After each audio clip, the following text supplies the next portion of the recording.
Hi everyone, welcome to Art with Miss Milliken. I'm a Year 5 teacher at Bluecoat Junior School. Today we are going to look at building our own model castle, much like the one that I'm holding in the picture. In a moment I'll tell you all the different things that you need to be able to make this. However, this can be made with literally anything that you can find around the house. So if you find that you're missing something, don't worry, either you can replace it with something similar or you can use your imagination and come up with a brand new way of looking at it. This is so that you don't have to go out because remember, we're staying home to stay safe. So have a look at all the different things that you're going to need, and top tip, watch the whole video before you start trying to make anything.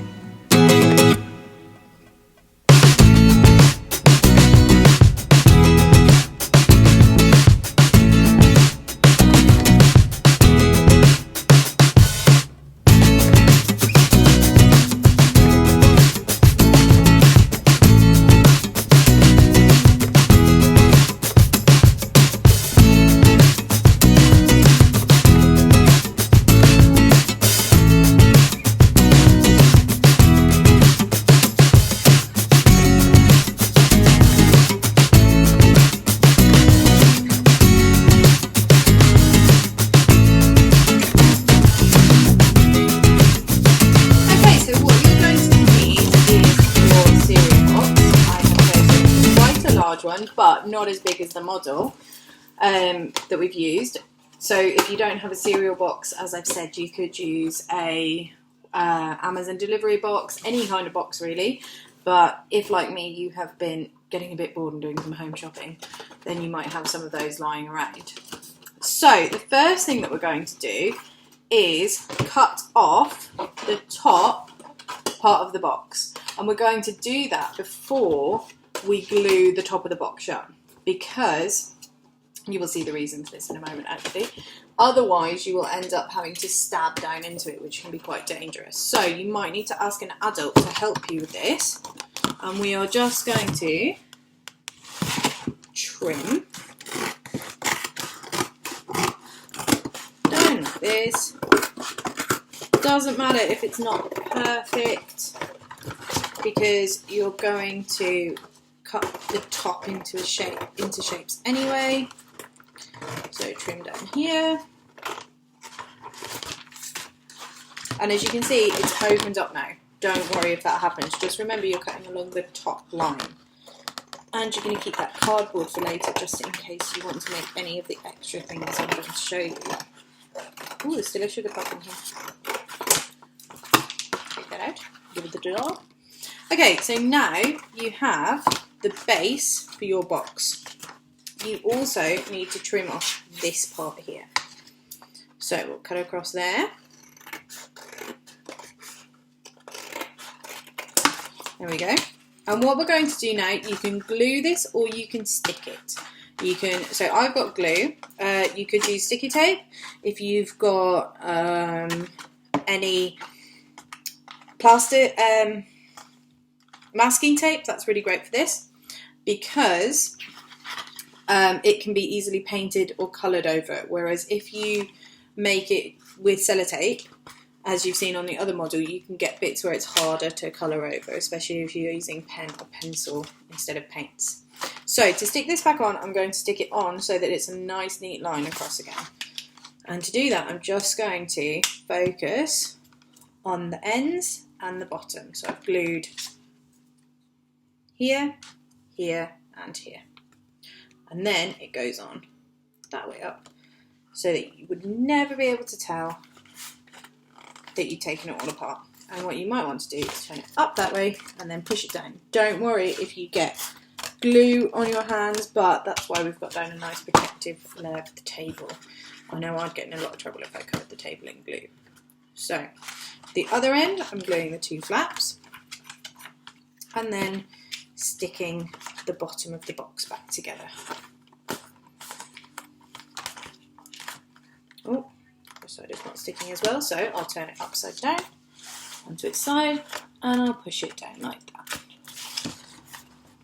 Right, the next thing I'm going to do, once that's all stuck, is I'm going to start cutting my trebuchets, the top of the castle, so that it has that nice castle shape. So I'll start on a random side, and again, careful using the scissors. I'm going to cut to the same-ish level all the way down one side. So I'm not making them too far down because it's quite a small castle, this one, because it's made out of a cereal box instead of a delivery box. And I'll keep cutting nice and carefully, making sure I don't get my fingers in the way. Keep cutting, keep cutting.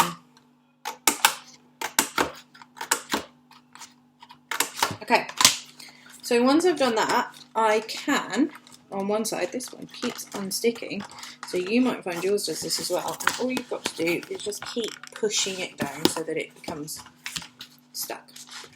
What you're going to do now is you're going to bend to check that they're all about the same size and height, and as you can see, I'm bending down these pieces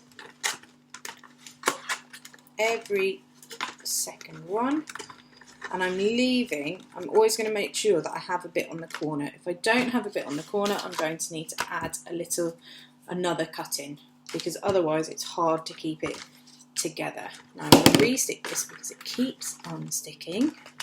That's because it's shiny. There we go. And then what I'm going to do is go along on the inside and cut, just snip these off nice and carefully. Again, missing my fingers. They go everywhere. There we go. 2 more. 1 and 2. Oh, if I can get that one.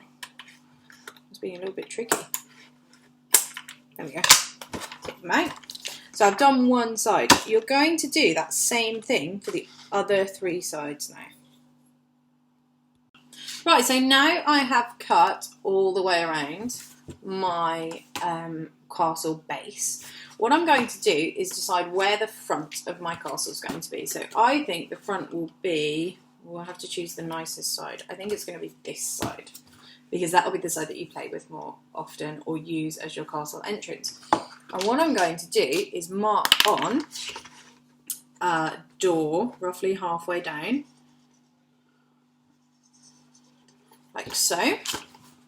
So I've added a door, and then you will need to ask an adult to help you with this bit, because you are going to have to put a hole into the cardboard box. So the way that you make sure that you do that nice and safely is you need to ask an adult for help, because they will know how to put the hole into the box for you without cutting themselves. And once they've put the hole into the box for you, you can cut out your drawbridge entrance. So you might need an adult to do the whole bit for you. If you do, that's absolutely fine, because you are not cutting this bit. You're not cutting the bottom part. This doesn't come all the way out. You're going to cut round. But you don't want to cut into the top of your castle, because otherwise that will look a little bit stranger. So if you need an adult to help you, that's absolutely fine. And I would advise most people ask an adult for some assistance, because it can be quite tricky, and especially if you are using bigger scissors like I am, it can be quite hard to do the turns and make it all look nice. But once you get about halfway through, it gets a bit easier. It's just for that first bit, because the cardboard is a bit unforgiving. So keep going. Hope it doesn't rip all the way up. My one is probably slightly too big, but oh, there we go. And it doesn't matter if it cuts into the bottom a bit like it did with mine. That you won't be able to see that. So I now have slightly ripped, but still there, castle door, like the one we've seen on the bigger model, that will stay shut when you want it to. And the next stage is to get your toilet rolls or kitchen roll, whichever you want for making your towers, and start putting those in. So I am going to use 2 towers, and I'm not going to make them too big because it's more, I mean, you might decide that you want to do 2, so you could either put one inside the other one and make it a bit taller, or you could use a kitchen roll, but mine are going to be quite short for this one because I want it as a sort of smaller castle as I have a larger castle. So what you do then, same thing, round the top, cut down and keep going all the way around.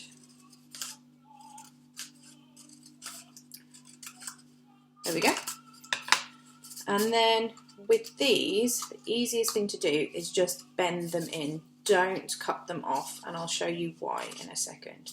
So we bend them in, every second one, like so. And again. And, oh no, I've done that where 2 of them are next to each other. So all I have to do is I make both very slightly smaller. So I cut down either side carefully, and then as you see I've got 2 little ones to bend down, which makes the gap. Oh, that was not cut all the way down. There we go. So now I've got 2 little ones, and then this part has made a nice base. So what you can do is, using your leftover top of your box, put the camera down a bit for you, you can draw around the bottom of your kitchen roll or toilet roll.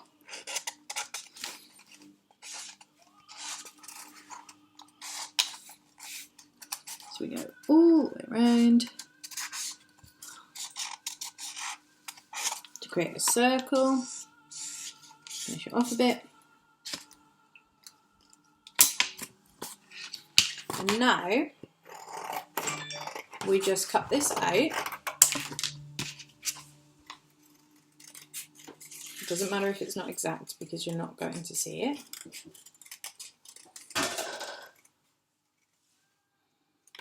And it fits, hopefully, in the top of your castle. So as you can see, it fits here, so that when it's painted, your characters, or whatever you're playing with this will, have somewhere to stand. So you want to do that for both of them. Great, so now that you've done that, you have 2 towers with turrets and crenellations on, and you can think about where you want to put them. Now you could decide to do 4, you could decide to do as many of you want, you could decide to do different tops on them. The best thing about these and this castle is that it's completely yours, so it's all up to your imagination. And saying that, now it's time to decorate. You can decorate it any way that you want, so you might decide to paint it, you might decide to cover it in some white paper or even the outside of envelopes, and you could stick that onto the front and then colour it in with pencils. You could colour it in with felt tips. You could, if you were really lucky and had lots of tin foil, you could use some tin foil to cover it over with. So there's loads of things that you could do, but you want to make sure, the only thing you need to make sure that you do is paint or draw or colour this part, your entrance, a different colour, so that it doesn't get confused into here. So I'm probably going to just paint mine grey. You could decide to, as I say, felt tip or do any colours that you want. I'm not going to bother doing the bottom. I am going to do the inside, but that would be a really nice idea for you to put in. You could put different designs in, so you can paint it any colours that you want, because it's your castle from your imagination. So if you want to do a bright pink one or a purple one, whatever you want, that's absolutely fine. So I'm going to paint mine. If you have a really shiny box like this and you have some PVA glue at home, a nice idea is to put some PVA glue in with your paint so that you can, so that it sticks a bit better. But for me, I'm just going to paint mine without PVA glue because I don't have any, and I'm going to paint the outside of my and the inside of my door brown. And then I'm going to make a grey because I don't have any grey paint at home, but I have some black and some white paint. So I'm going to make my paint for my outside, and then I'm just going to cover it in paint and let it dry, and I'm going to make sure that I paint these as well.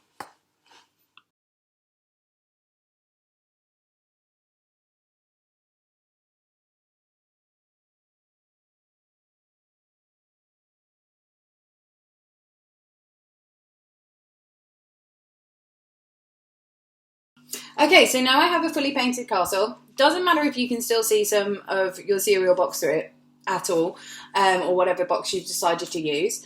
And you can go over it obviously as many times as you want. So I've left it to dry, and now I'm ready to move on to the next bit.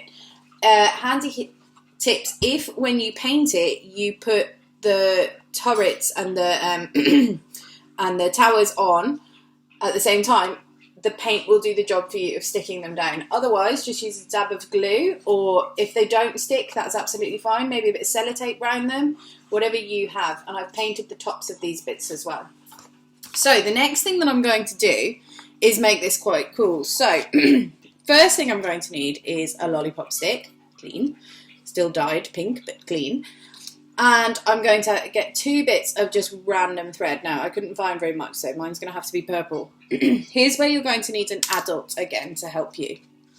So, you're going to have to make some holes with a pin or something, sharp and pointy, which is why we're having an adult to help us, through the top of your just above your drawbridge. So I've put 1 hole in here, and I've put 1 hole on the other side, hopefully about equally, and that's why we need an adult, because that can be quite dangerous to have to put a pin through, and you don't want to jab your finger. So adults for this bit, and then once you've got 2 holes, you're going to put them through as well your drawbridge. So 1, and the other one, we'll keep it as equal as possible. Oh, making it quite tricky. Oh, now I've lost my pin. Okay, and 2. So, once your adult's done that, you're going to take your piece of thread, and you're going to thread it through the 1 hole, through the second one on the drawbridge, and then you can tie it off. So you might just want to put a knot in the front bit, or you might want to tie it right the way around. I'm going to tie it right the way around because that's easier. So I tie a knot. There we go. Doesn't need to be too tight at the moment, just while we work out bits. And through this second hole, I'm going to use my other piece of thread and thread it through, just like I did on the first one, through the top hole from the back. Oh, can't get this one through.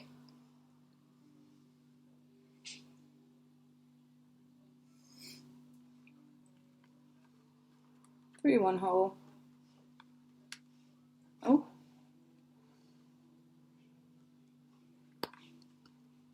You'll probably be much quicker at doing this than me. If worse comes to worse, you can't do it like I can't, put the thread, get your adult to, put the thread onto whatever it was that you poked through the hole. And then it will take it through the hole for you. So you put it over and then poke it through with whatever you use to make the hole. And your adult should be able to then get the thread. But it can be a bit tricky, especially if the end is frayed like this one. This is just a bit of old thread. So through the second hole, and instead of struggling, I'm going to use that technique again. So I put it on top of the hole, and I'm just going to poke it through with the pin that I used to make the hole in the first place. Oh, there goes a turret off for a walk. So, once again, I'm going to tie it off.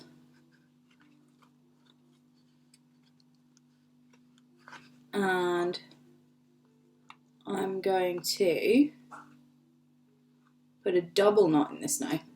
So now I've done both, I can put another knot in this one, in the other side. so that it's nice and secure. It's much harder to do upside down than I thought it would be.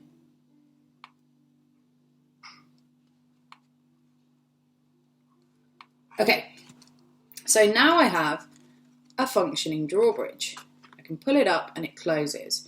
But I want this to be even better. So this is where the lollipop stick comes in.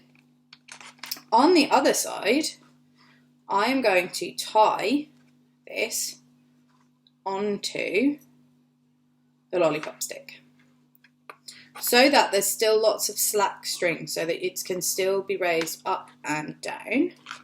Ooh, not if your piece of string breaks like mine has.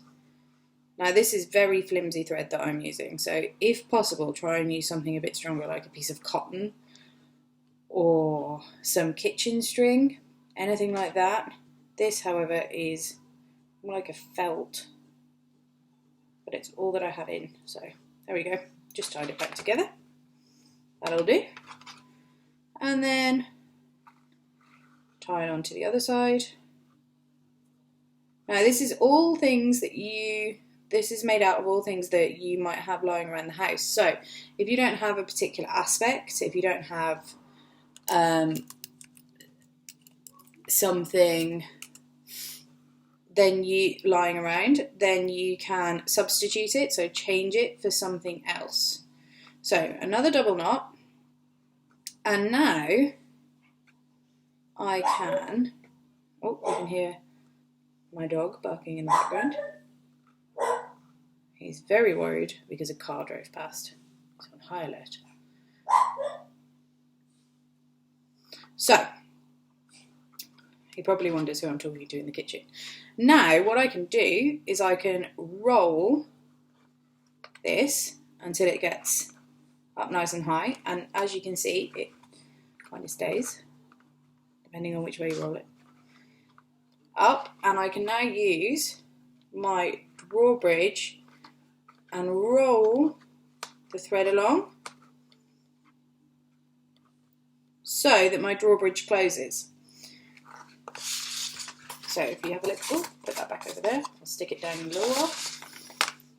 If you look, when you roll it up, it keeps your drawbridge shut.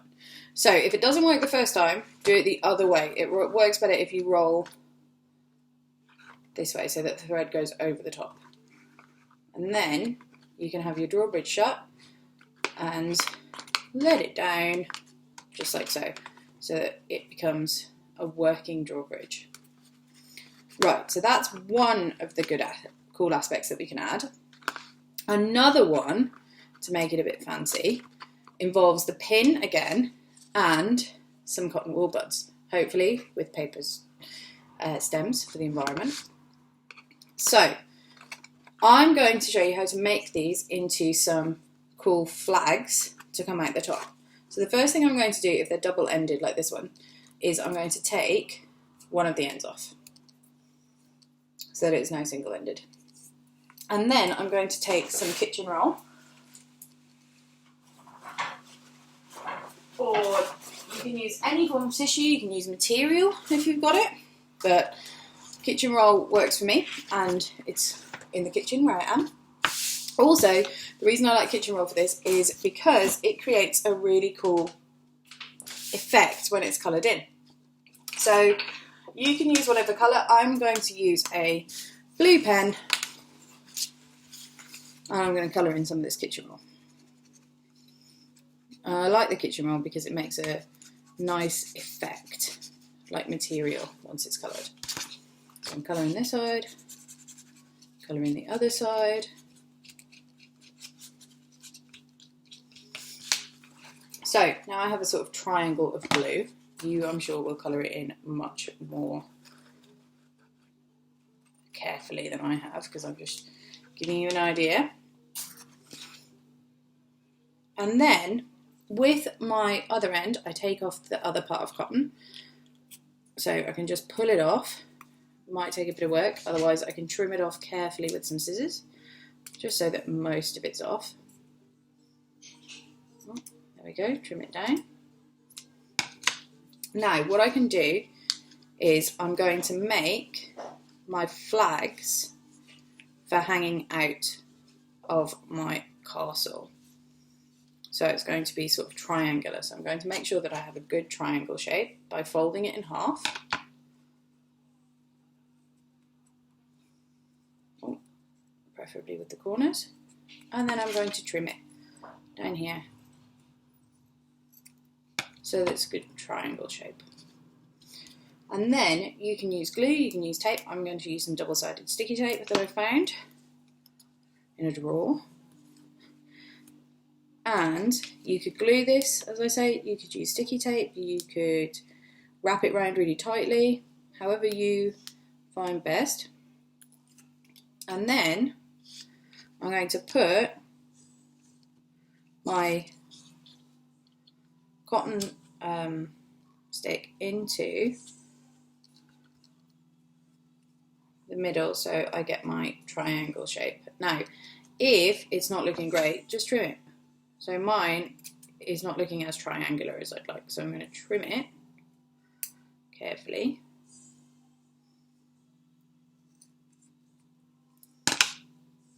To make it more triangular. And it's still not looking as bright as I'd like, so I can go over it again with some more colour. You can obviously go wild, you can have pictures, maybe you can take things off magazines, I don't know. Whatever you would like to do. And then again, this is where your adults are going to come in, very handy.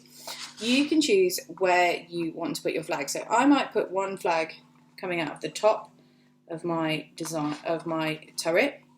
So I have to be really careful because it can bend down really easily if you just push in, which is why you need an adult to help you, or you can be really sneaky and get your adult to just take off the top of your castle and then pop it back down, and just like that they can put a hole through. And using, and again the same technique so that I don't end up with this going all the way through, I can put it in and I end up with a flag. So I'm going to do a few more of those and then show you my semi-finished version of our larger castle, so that you guys can have a go at really decorating yours really nicely. So as you can see, I've added another flag into one of my crenellations, which is this pattern on the top of the castle. And on the inside, you can see that I've added a couple of burning torches because mine's a medieval castle. So I'll show you how to make those really quickly. What you do, same thing as with the flag, take the end off a cotton bud and then tease out the other end of the cotton bud so that it makes this sort of flame. With that bit, you just want either some felt tips, something to colour in the cotton yellow. So make sure that you have something down on your table. As you can see how messy my mat has got from doing this project. It's quite a messy project. And then you can colour in the stick. So I'm doing mine black, but obviously you can do whatever colours you want. And then you've got to be really careful because you're going to chop off this part so that it's not too long. Oh, so you need to be careful because it flies away. And then I've just used some sellotape, but again, whatever you have to stick it on, I've just used a bit of sellotape. And I find somewhere that I think would look good with a torch and just stick it in. Now, another thing that I've added is I've put some sort of brick shapes on. And I'm going to add some more just with a black felt tip. So these castles often, especially in the towers, had very narrow windows. So I'm going to put some narrow windows in. And the reason they had those is to keep them nice and safe. So a lot of the time archers and things would shoot out, but people weren't able to shoot in because they had to get it right through the hole. So put some of those in. So just narrow little rectangles. And then to add the sort of stone effect, you just randomly draw on some sort of little L's, backward L's and forward L's, that show the rough edge of stone. So you could go all the way around and do that, or you could just do it every once in a while, depending on where you wanted it. So I'm not going to cover it in it because I find if you do too many, you end up having to go and do all of them, like colouring in all the houses, the bricks on a house, which can get a bit tiring.